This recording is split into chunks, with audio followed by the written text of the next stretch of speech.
আসসালামু আলাইকুম। অনেকে খাসির মাংসের আলাদা একটা স্মেলের জন্য মাংস খেতে পারেন না। আজকে আমি একটু ভিন্ন উপায়ে মাংস রান্না করব, যাতে আশা করি এই স্মেলটা থাকবে না। এজন্য আমি প্রথমে খাসির মাংস নিয়েছি এবং এর মাঝে 1 কাপ পরিমাণ কাঁচা দুধ দিলাম, লেবুর রস এবং এর সাথে দেব আদা রসুন বাটা। এটা দিয়ে আমি 1 ঘন্টা খানিক মেখে রেখে দিব। এই কাঁচা দুধ খাসির মাংসের এক্সট্রা স্মেলটাকে নষ্ট করে ফেলে এবং টেস্টটাও বাড়িয়ে দেয়। এরপরে ধনিয়া গুঁড়া, জিরা গুঁড়া, হলুদ গুঁড়ো, লবণ, গরম মশলা সব কিছু দিয়ে পেঁয়াজ দিয়ে আমি হাত দিয়ে মাখাবো। আমার কাছে হাতে মাখানো মাংস অনেক টেস্টি লাগে। আমার মনে হয় যে হাতে মাখালে মাংসের টেস্টটা বেড়ে যায়।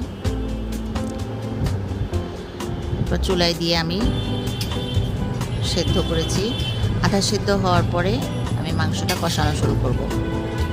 একটু করে কষাবো, ঢেকে দিব, আবার কষাবো। অনেকটা ঝোল বেরিয়েছে। মাংস সেদ্ধ হয়ে আসলে এর মধ্যে আমি কাঁচামরিচ দেব। এই কাঁচামরিচগুলো ভাতে তুলে খেতে খুবই মজা লাগে। এখন আলাদা একটি প্যানে আমি পরিমাণ মতো তেল এবং পেঁয়াজ দিলাম। আগে আমি তেল ব্যবহার করিনি, এই জন্য তেলটা বেশি করে দিলাম। পেঁয়াজটাও একটু বেশি দিব, পেঁয়াজ বেরেস্তা করব।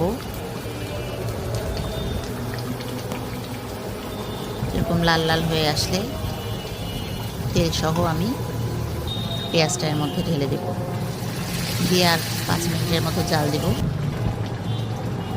ঝোলটা ঘন হয়ে আসলে নামিয়ে ফেলব।